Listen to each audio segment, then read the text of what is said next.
Newstalk 1280 KIT 714.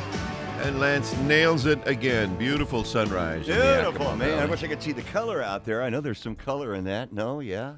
We don't see color here at KIT. Lance. Exactly. Don't know if you knew that, but that's not just his color blindness rising up. Man, but I can see there's light and dark, and I can see the clouds, and everything looks nice. There's pinks and blues and really? grays. All right. All right, 34 degrees. Thanks for tuning in this morning at 7:15. We continue our candidate interviews this morning in the 14th District, and we have Devin Kuh on the phone, 14th District State candidate. Hold that thought, Mr. Termy. Yeah.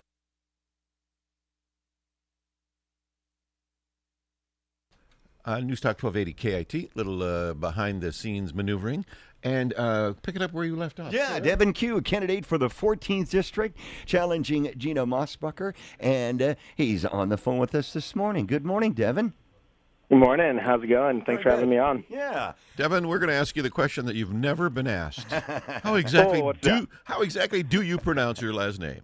Yeah, it's pronounced like the letter Q. Q. Okay. But it's spelled with a K-U-H. Yep. Yes, indeed. Mr. Kuh. I'm sorry, that's Q. Okay. Q. Yes, indeed. Besides, that's like a James Bond thing, isn't it? Wasn't Q like one of their Yeah, main... Q's the genius making all of the gadgets for Bond. He had a high IQ, Mr. Q. All right. Enough goofiness, Devin. Welcome. This your first run for public office? It is indeed. Yeah, I'm excited to be here. Yeah. So, whenever somebody does that for the first time, there's usually a number of items at play in their life that push them to that moment in time. What is it that brings you to our door? Why are you running? Yeah. So I'm a high school teacher, and I've wanted to be a teacher since I was a kid, watching my mom work with special ed students, and just really seeing the change that teachers can make in students' lives has always been super important to me and something that I was passionate about. And when I was young, I was like middle school, early high school, I had these noble dreams of being able to change all these things about education and make our school systems better for everyone. And as I started to move more into college, I kind of started being like, well, I don't know if that's really attainable. Maybe I should just focus on making a positive change in my classroom and not set my hopes at making, massive changes in education or really supporting the education system in a meaningful way. And so that's kind of where I went. I became a teacher. I was taught for the last 7 years. I'm getting ready for class later today and been working on making that change. But for the last few years, I've really been starting to think more and more, what's that doing to support all students, right? I'm happy that I'm working in my classroom. I'm making the positive change in my classrooms. But there's lots of students out there who need that support. And we need to make sure that we have educators who are stepping up and getting into these roles in politics to make sure that they have advocates who are fighting for what our students and our teachers need, who really understand them. So kind of, over the last little bit was this growing wonder of what's next? How do I make that jump to really start making a bigger impact to support students and support education? And then, quite frankly, as some of you all may know my story, I opened up my ballot this July for the primary and saw both Mossbucker and King running unopposed and felt like with the way our students and some of our communities have been left behind right now during COVID, that we needed another option. We needed a choice. We needed someone who's going to step up, who's going to work hard, who's going to connect with the community and make sure that everyone's voices are heard. And so I made the decision to run a little 13-day write-in primary campaign to see if we could get there, and received a whole bunch of support in a short amount of time. And I'm really excited to be on the ballot for the November election and able to give that voice to our hardworking rural families and stand up for education. Well, very, very well said. Yeah. Devin, let me ask you this, and then my partner Lance here's got a few questions for you too. So you saw the opening there. We are political watchers, and political watchers usually pit one side against the other and all of that. Anything in particular about Ms. Mossbucker that you think she wasn't doing that you needed to do, or is this just you in pursuit of your particular thoughts, and this just happens to be she's just in the way of you making your move into a bigger thing? No, I wouldn't say she's in the way. I think I saw a community in need, right? I think it's a community who wanted to feel more represented and more connected to their representative, right? Someone who is, working with them, elevating the voices and the needs of all of our communities. Honestly, Mossberger's campaign is largely supported by massive corporations, and you see it from her voting behavior and her connection with constituents. And so really seeing like a lot of hardworking families being left behind and needing more support and us needing to change systems and infrastructures to make families be able to find that stability on their own, right? We need to make sure that we're supporting people in all different areas, and that's not really happening, and we're definitely not having voices heard. Over the last couple months, I've been calling members of the community every day, trying to connect with them, learn a little bit more about their concerns, and I keep hearing from people who have tried to connect with Mossberger and just haven't heard back from her, haven't heard back from her office, and are feeling this need, this lack of being heard, lack of their concerns being brought to Olympia. And so I really do want to advocate for all those hardworking families in our communities and make sure that their voices and their needs are being elevated and brought to the state capitol. Okay. Go ahead, Lance. I was just going to, you are a math teacher? A math teacher? Yes, indeed. And you live in the White Salmon area, right? Yes, indeed. White Salmon. All right. You're getting ready for class today. Are you in class, or are you on Zoom with a bunch of kids? We're on Zoom right now. We're still fully remote. Yep. That kind of leads us to the conversation about COVID-19. How do you think the state has handled COVID-19, and or your opponent has handled the whole COVID-19 pandemic? Right.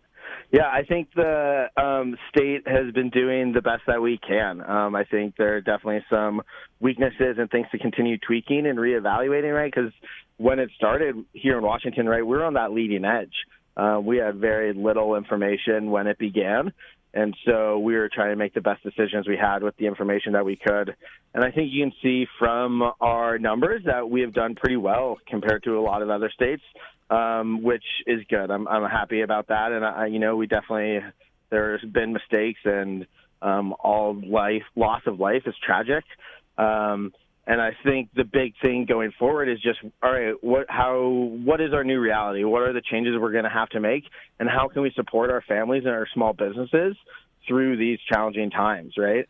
And I think that's one of the big things that I haven't seen from Representative Mossberger is I haven't seen her connecting with the community and really advocating for those changes, those steps that are going to support our community in that way.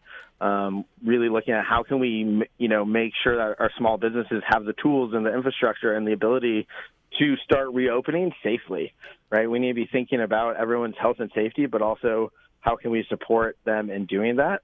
Because small businesses are the backbone of our economy, or one of the backbones, and making sure that they have our support is crucial. Well, let's put some action behind some of these words.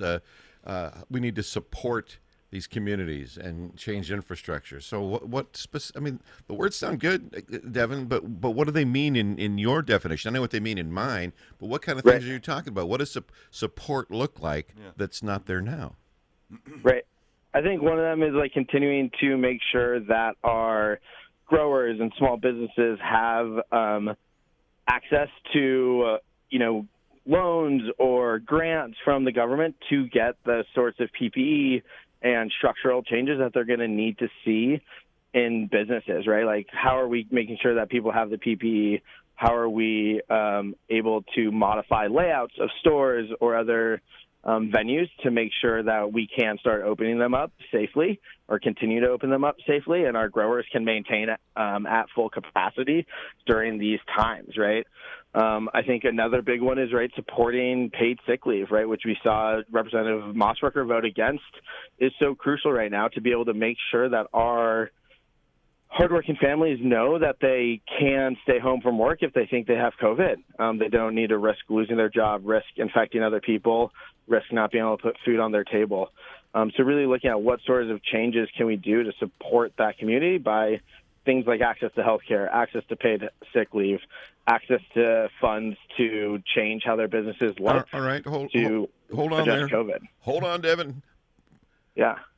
Access to. So where does that money come from? We're already $4 billion behind what we thought we'd be taking in. So making access available to what, coming from where? Yeah, totally.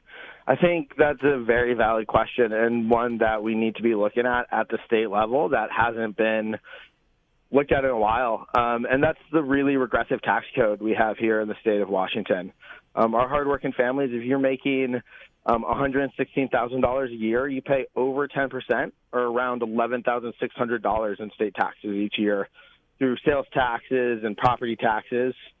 But when that jump, if you make over $250,000 on average, you're paying 4.7%, or about $11,700.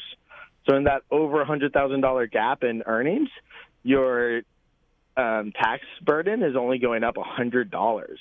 And so we're really seeing our hard-working families bear that huge burden in multiple ways, right? It makes it hard for our state to have a sustainable tax base, right, which is one of the reasons why we are seeing this shortfall that we're forecasting, as well as them need to pay a huge amount of their income to state taxes, right, and it's making it harder for them to make ends meet, put food on their table for their families.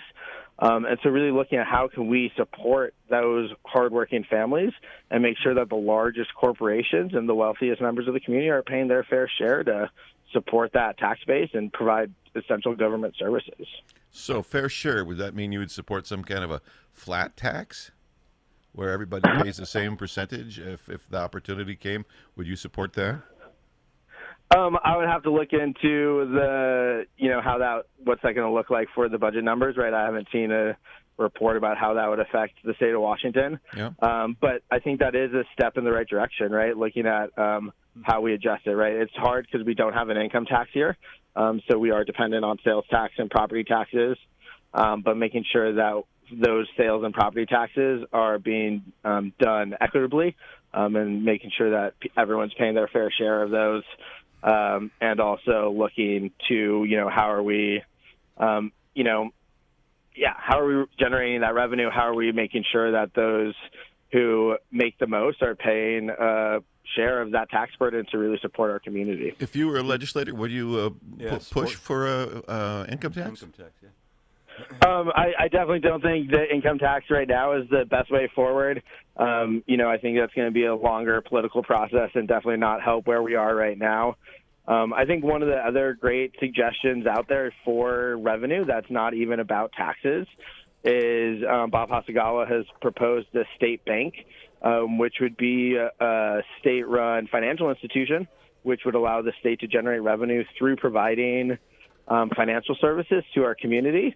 And a really great benefit of that is both that the state would be generating revenue through that, and hardworking families, small business owners, growers would be able to have access to cheaper loans than they are able to get on the private market, right? Because the goal of that bank would be to support our community, support those small businesses, support our families. I come from North Dakota. We have a state-run bank back there, so I'm familiar with how that all works.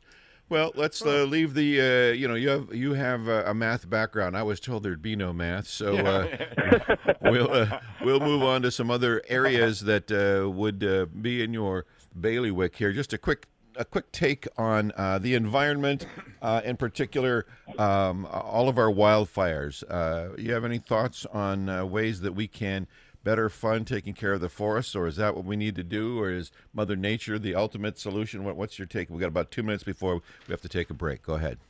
Yeah, no, it's definitely a multi-pronged approach, looking at education to prevent human-caused fires, looking at how we are managing our forests and make sure that we are having diverse species forests is super crucial.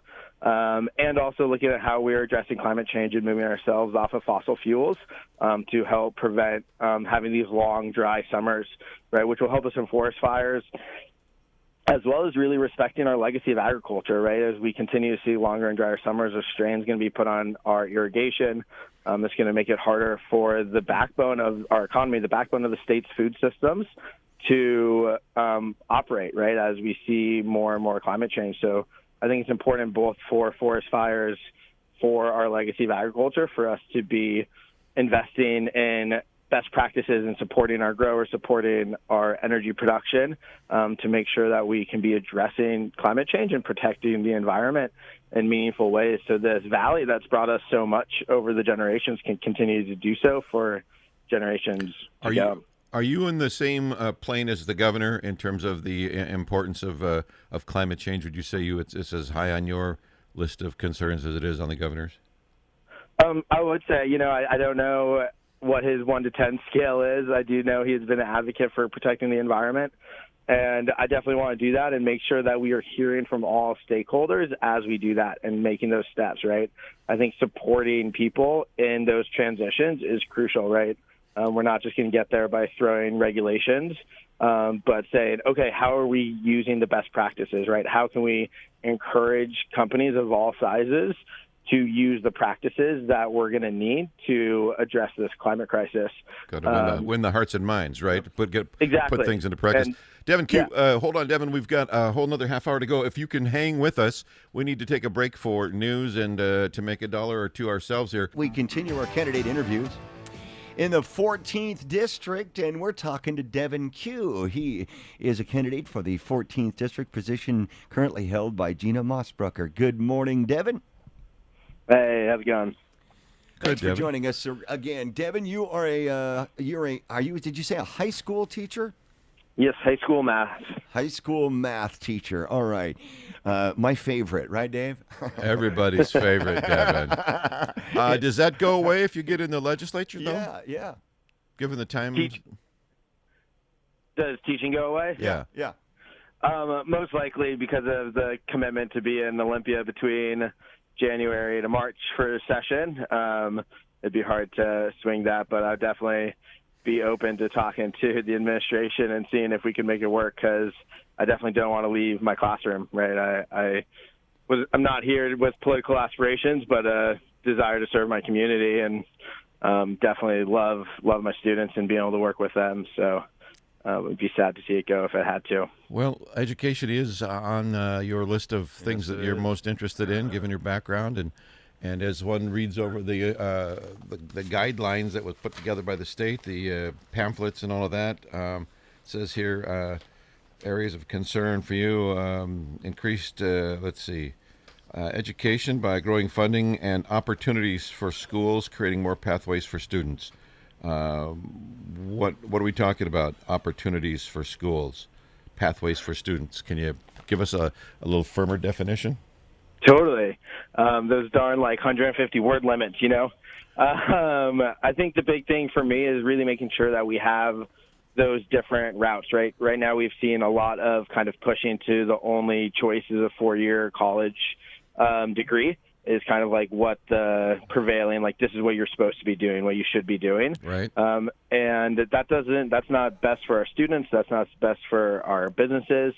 And so really making sure that we're creating a lot of different pathways. So whether that's community colleges or 2-year degrees or trade schools and supporting those sorts of opportunities as well, really looking at how we're creating these opportunities for students to follow their passions, follow their curiosities, and get the training and education that they need to find good-paying, hardworking jobs and be productive members of our communities, right? And I don't think that's a one-size-fits-all. There's a lot of student needs, and making sure that we're meeting all of those needs where they're at instead of trying to force our students into being one way is an important goal. Did you follow the McCleary decision as it was working its way across the Supreme Court and the legislature over the last few years, and what that's done in terms of funding education? Education right now gets 52% of the budget. Do we need more? Definitely. I did follow the McCleary, and it has brought a whole lot more money, which has been great.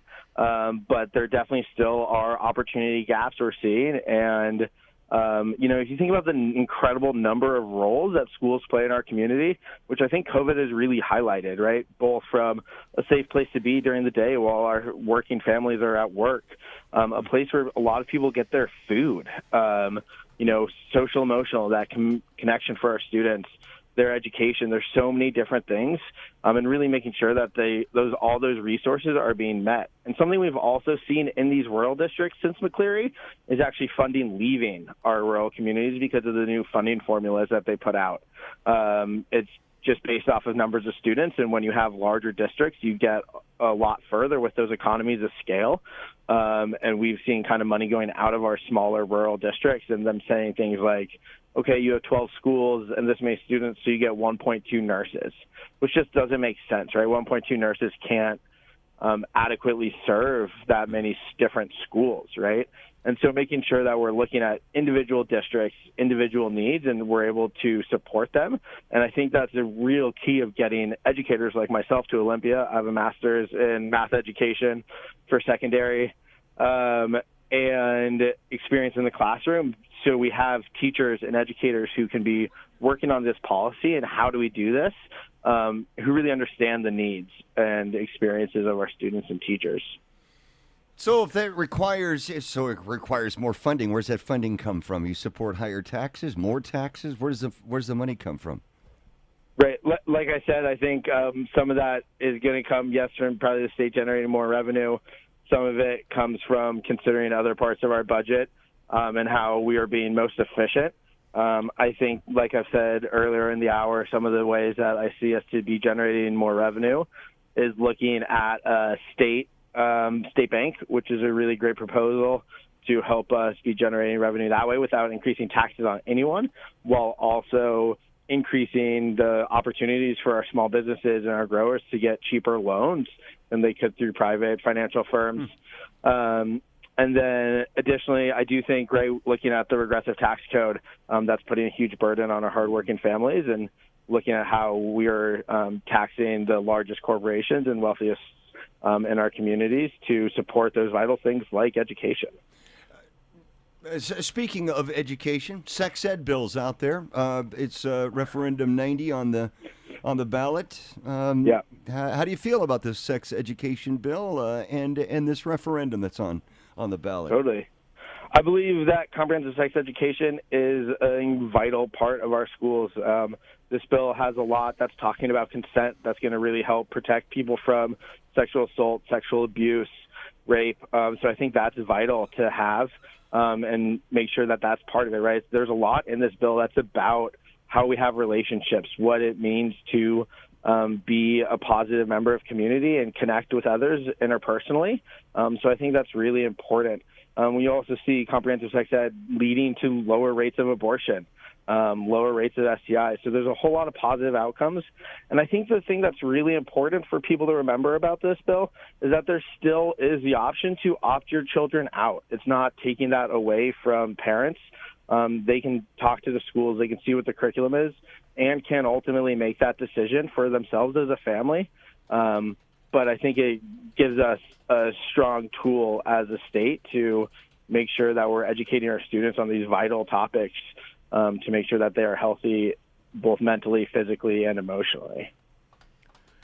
All right, let's see. We got a couple minutes left before we got to get out of here. So let's ask you one more thing, and that would be this. If you get in, you'll be representing the 14th District, which by and large has been a 60-40 conservative Democrat district. Totally. So what's your take on that? Why do you think? I mean, let's face it. You're going against an incumbent, and you're going against an incumbent in a district where you start out almost 60-40 behind the game. Yeah, I'm glad you could chuckle about it, because it is, Devin, the cold, cruel reality, isn't it? Yeah. I mean, what's your take on the district from a political slice like that? It's been 30 years since we've sent a Democrat over.